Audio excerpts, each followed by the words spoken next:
À Notre-Dame-de-Gravenchon, on a du pétrole, mais aussi des idées. En plein cœur de la ville industrielle, le parc du Tellué est un site marécageux, d'une rare variété biologique, brillamment mise à valeur. Près de l'église Notre-Dame, des bœufs d'Écosse aux cornes épaisses font les yeux doux aux visiteurs. Pour préserver les pâturages du parc, quoi de mieux que ces imposants bovidés rustiques qui ont fait leurs preuves sur le site du Marais Bernier dans le parc de Bretonne. Évidemment, la zone humide de Notre-Dame-de-Gravenchon n'a pas la même étendue, mais on y retrouve les charmes des marécages. Au fil des ruisseaux, cours d'eau, sources, jardins aquatiques, prairies, mares et étangs, le parcours nous emmène suivre le cycle de l'eau.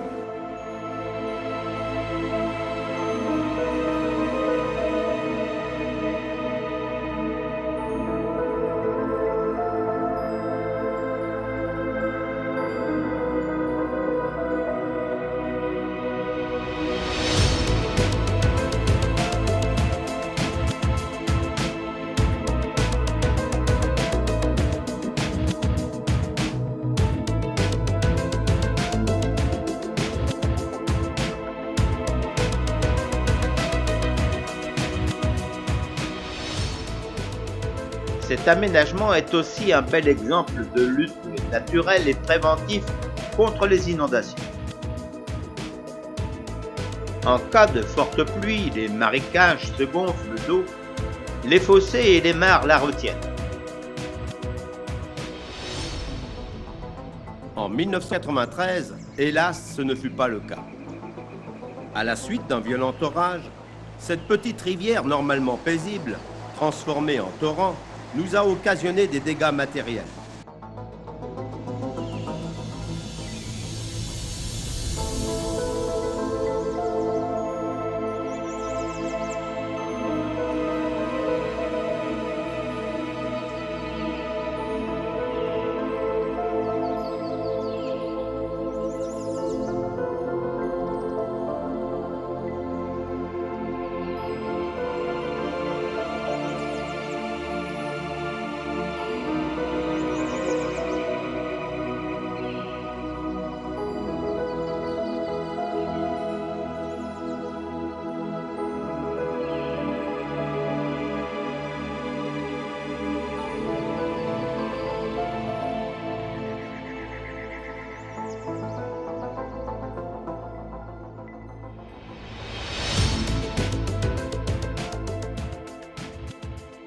Malgré tout, certains Gravenchonnais n'ont pas perdu leur humour. Écoutez bien. Vu d'en haut, c'est encore plus impressionnant. Vous allez presque avoir de l'eau chez vous, hein, les enfants là. Ouais. Bah, il va peut-être falloir qu'on appelle quand même. Hein. Pourquoi? Bah, que les pompiers viennent avec leur pompe, je sais pas moi. Avec des éponges? Leur pompe. Non, pas avec des éponges.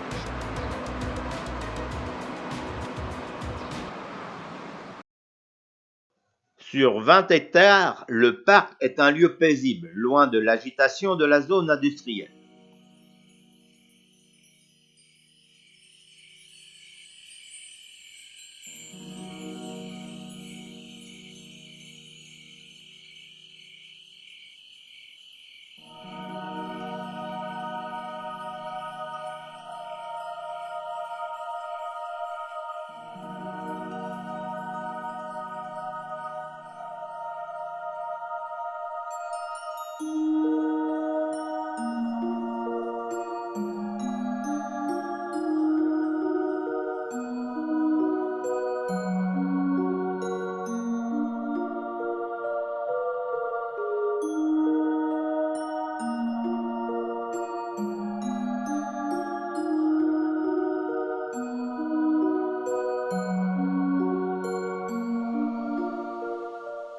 Ici, les pêcheurs tentent leur chance dans les étangs.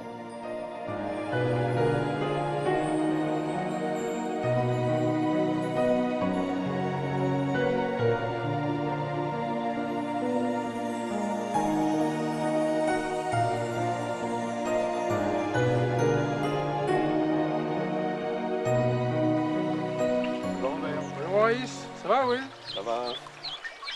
À propos des étangs, et pour en savoir plus, nous avons invité M. Robert Guéroux, ex-président de la pêche et grand défenseur du milieu aquatique. Alors Robert, tu peux nous parler du site où nous nous trouvons? Oui, bien sûr. Autrefois, le débit de cette rivière était beaucoup plus important. On y pêchait des truites en aval de la source. Des truites? Oui, bien sûr. Cela n'avait rien à voir avec ce que l'on connaît aujourd'hui. Entre la source en amont et les étangs actuels, et le cours du Tellué se situait un vaste marécage, couvert de plantes aquatiques, de roseaux et d'arbres.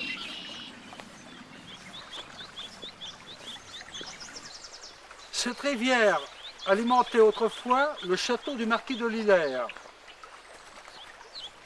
Donc, à cette époque, les étangs n'existaient pas.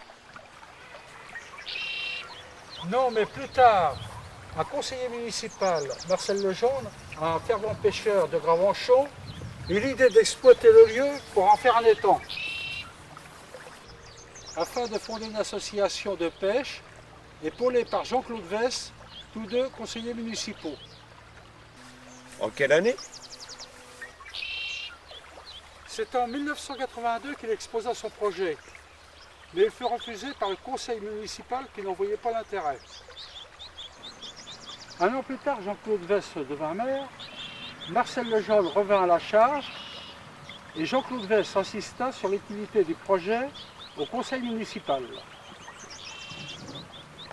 Celui-ci l'accepta et c'est quelques mois plus tard que les travaux commencèrent. Ainsi, un étang de 8000 m² était à la disposition de la future association des pêcheurs. Encore fallait-il l'empoisonner. Mais quelle espèce de poisson vous avez mis dans cet étang?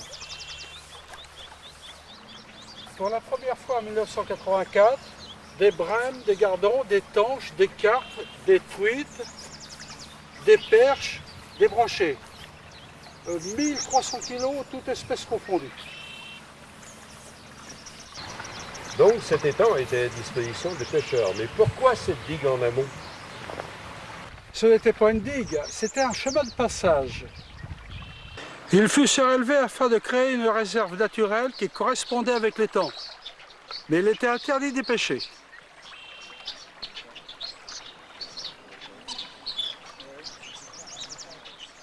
En 1993, cette réserve devint un étang. À la place du chemin de passage, on construisit une digue. Et depuis cette date, on y déverse des truites arc-en-ciel pour le plaisir des pêcheurs.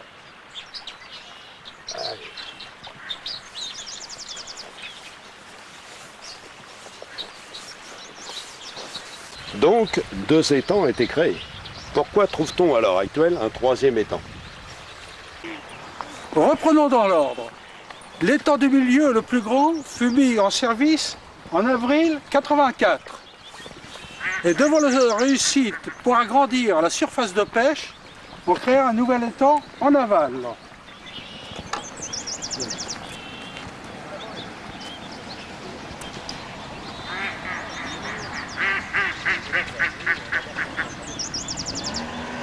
Revenons en 1993. En juin, un violent orage éclate, endommageant les digues et les étangs. Pour la réfection et le renforcement des digues, nous avons été amenés à les vider. Les poissons ont été récupérés par les membres de l'association de pêche et déversés dans la réserve du Grand Étang, qui après l'orage contenait suffisamment d'eau. Ensuite, dans l'étang enclos du Béguinage et à l'île Bonne. L'association nous autorisant à pêcher dans leur étang pour compenser la fermeture accidentelle de nos plans d'eau.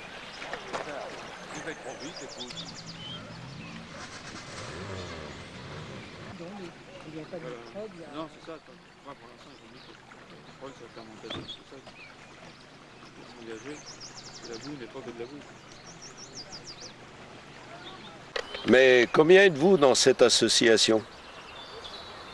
Revenons sur l'historique. En avril 1984, où la pêche est ouverte pour la première fois, c'est un club privé appelé Club de l'étang des Sources qui est créé. Ce club est uniquement réservé aux pêcheurs de Notre-Dame de Gravenchon. 457 pêcheurs y sont inscrits. 457? Oui, oui, à cette époque. En avril 85, ce club devint une association de pêche et de pisciculture du Tellué. En plus des pêcheurs de Gravenchon, d'autres venant de l'extérieur pouvaient s'inscrire. Et depuis 1985, nous comptons une moyenne de 225 pêcheurs par an. Le permis de pêche étant renouvelé tous les ans. 225 pêcheurs? Il ne veut plus y rester de poissons. Non, rassure-toi, il faut savoir que la majorité des pêcheurs ne pêchent pas par intérêt mais par plaisir. Et ce qu'ils pêchent, ils le remettent à l'eau. En plus, nous déversons une fois par an des poissons, environ 300 kilos. Il ne faut pas oublier qu'il y a des prédateurs. À certains moments, des cormorans investissent le site. Il ne faut pas oublier aussi qu'un cormoran peut avaler 400 à 500 grammes de poissons par jour.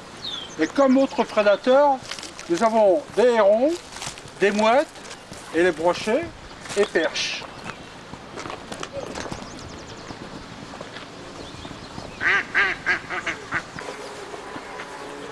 Et le débit des sources suffit à alimenter les étangs? Hélas, non, la source s'est tarie 2 fois. Devant l'urgence, la commune nous a installé en aval des étangs une pompe ramenant l'eau de la fontaine Saint-Denis et des étangs dans l'étang amont. Ceci nous a permis de stabiliser les niveaux d'eau. En 1993, ces digues sont consolidées. Ces étangs de pêche deviennent aussi des bassins de rétention.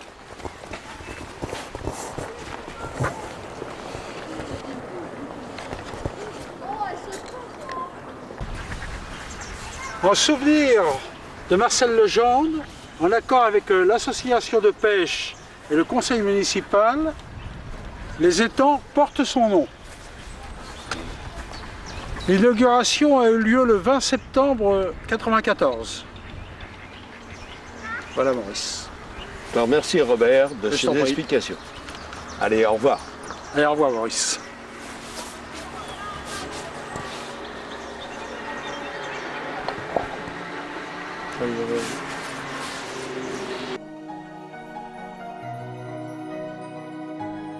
En 1995, le trophée du ministère de l'Environnement a été décerné.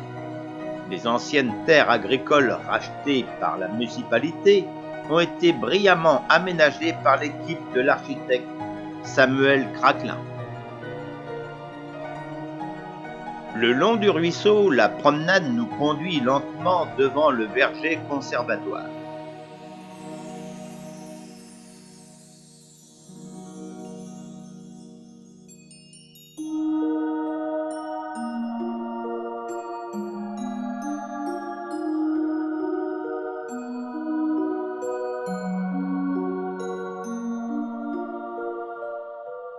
« 280 sortes de pommiers ont été plantés.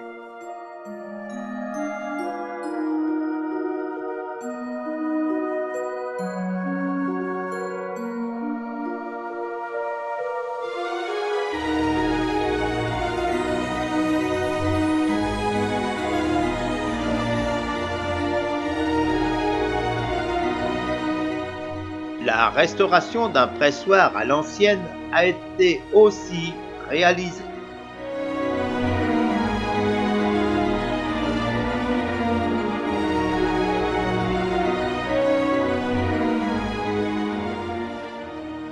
C'est au fond de la vallée du Tellué, sous le bois du parc, près des sources et autour de la chapelle Saint-Denis, que les comtes d'Évreux établirent leur château. L'endroit n'était sûrement pas désert lorsque les comtes y construisirent leur premier bâtiment.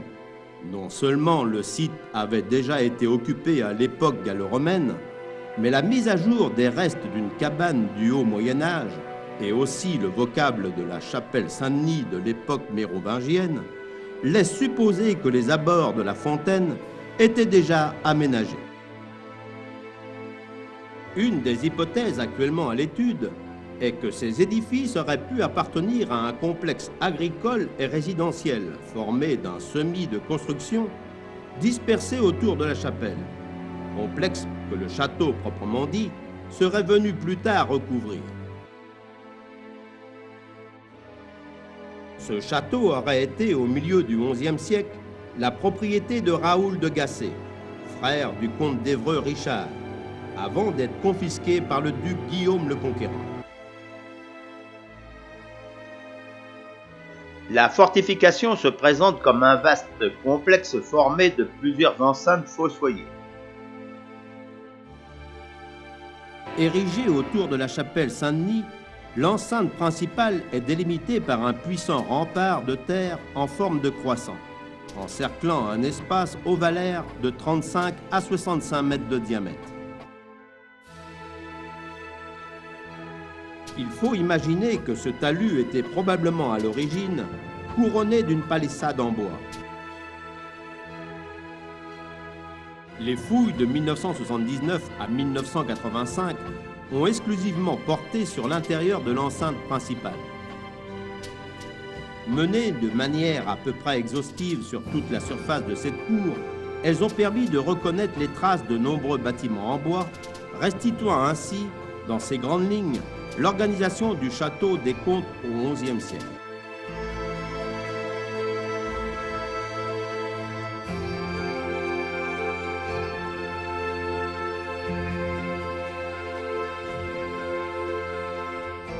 Il semble donc que le château ait connu une occupation assez longue quand, vers la fin du XIe siècle ou le début du XIIe siècle, un incendie détruisit entièrement ce complexe de bâtiments.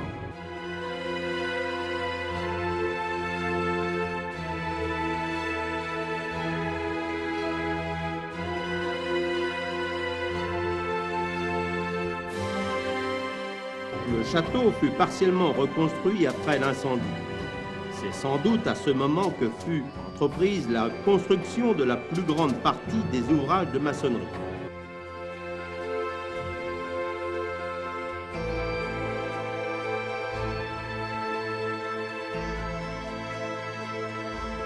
Les deux tours portes,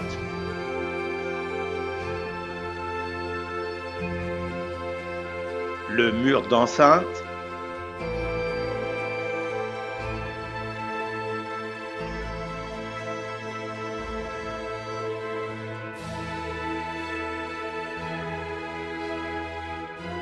la tour circulaire,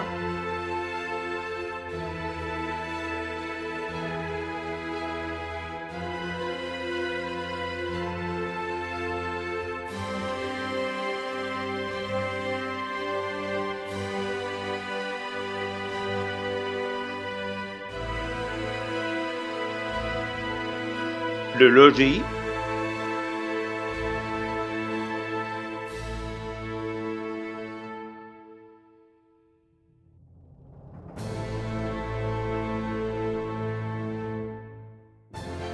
et la nouvelle chapelle.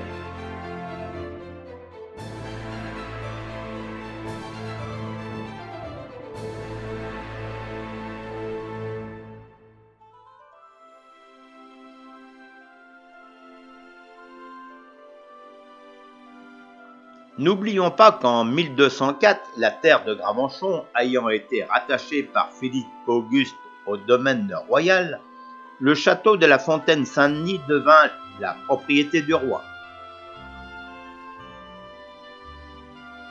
Au cours de la première moitié du XVe siècle, le château fut détruit par un incendie. Seule resta debout pour quelques siècles encore la chapelle Saint-Denis.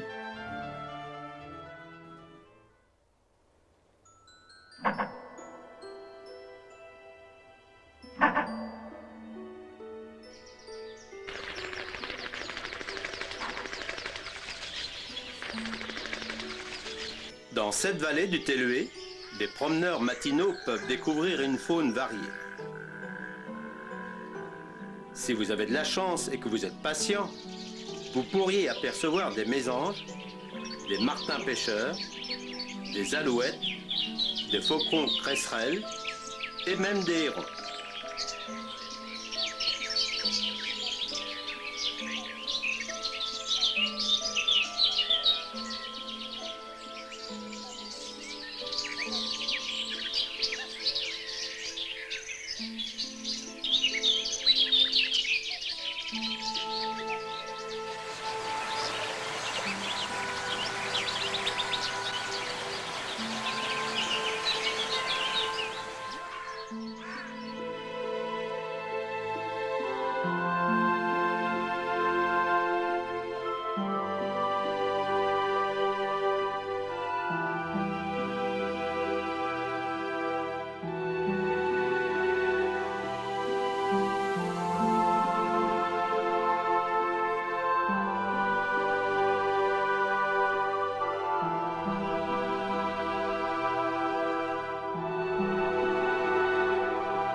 Les promeneurs les plus pointus en botanique peuvent s'amuser à répertorier la flore avec des espèces uniques en zone humide.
Le parc du Tellué, en plein cœur de la ville, est un atout.